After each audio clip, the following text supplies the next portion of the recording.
اعوذ باللہ من الشیطان الرجیم بسم اللہ الرحمن الرحیم سورہ ہود کی آخری آیت پڑھ رہا ہوں۔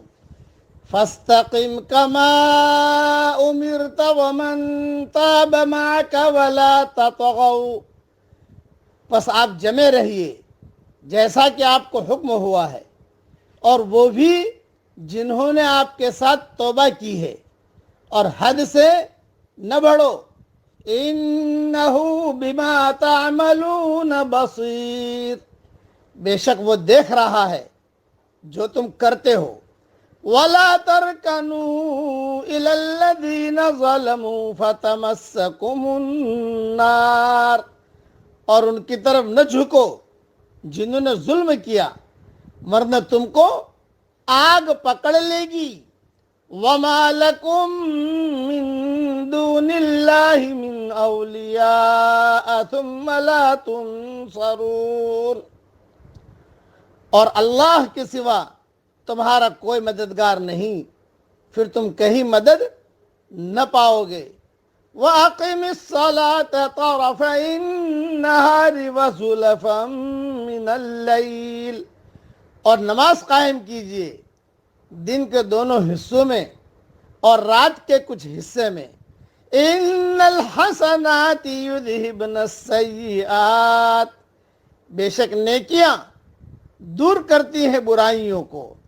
ذالک ذکریٰ للذاکرین، یہ ایک نصیحت ہے ان لوگوں کے لیے جو نصیحت مانیں۔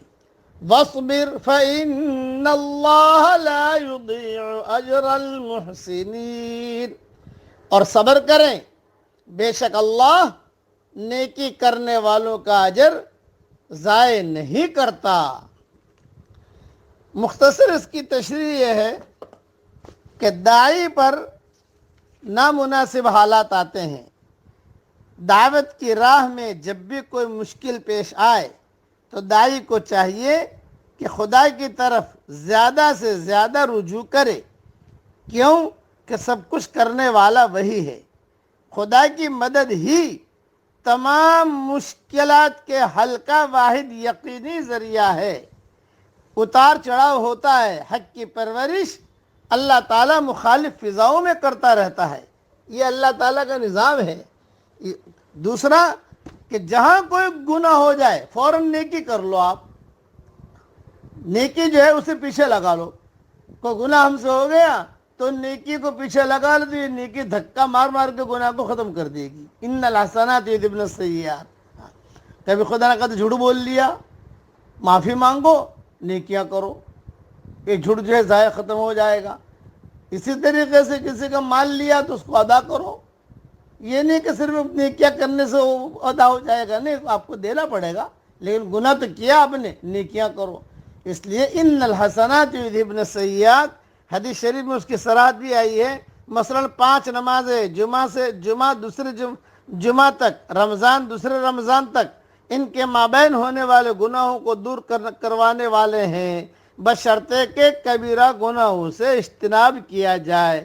صحیح مسلم میں یہ حدیث ہے۔ اور ایک حدیث میں حضور صلی اللہ علیہ وسلم نے فرمایا، بتلاؤ اگر تم میں سے کسی کے دروازے پر بڑی نہر ہو اور وہ روزانہ اس میں 5 مرتبہ نہاتا ہو تو کیا اس کے بعد اس کے جسم پر میل کچل باقی رہے گا؟ صحابہ نے عرض کیا نہیں۔ آپ نے فرمایا اسی طرح 5 نمازیں ہیں، ان کے ذریعے سے اللہ تعالیٰ گناہ اور خطاؤں کو مٹا دیتا ہے۔ بخاری شریف میں یہ حدیث ہے۔ اس لیے داعی پر حالات آئے جھیلیے، برداشت کریے، حق کی پرورش اللہ مخالف فضاؤں میں کرتا ہے، یہ اللہ کا نظام ہے۔ اور نیکیاں کرتے رہیے، جو گناہ ہو گیا اللہ تعالیٰ معاف فرمائیں گے، معاف کریں گے۔ اس لیے اب خوب استغفار بھی کریں، اللہ تعالیٰ ہم سب سے راضی ہو جائے، اور اللہ تعالیٰ وہ کام کرنے کی ہمیں توفیق دے جس سے اللہ خوش ہوتا ہو، اور جس کام کے کرنے سے اللہ ناراض ہوتا ہو اللہ ہم سب کو بچنے کی توفیق عطا فرمائے۔ آمین۔ وآخر دعوانا ان الحمد للہ رب العالمین۔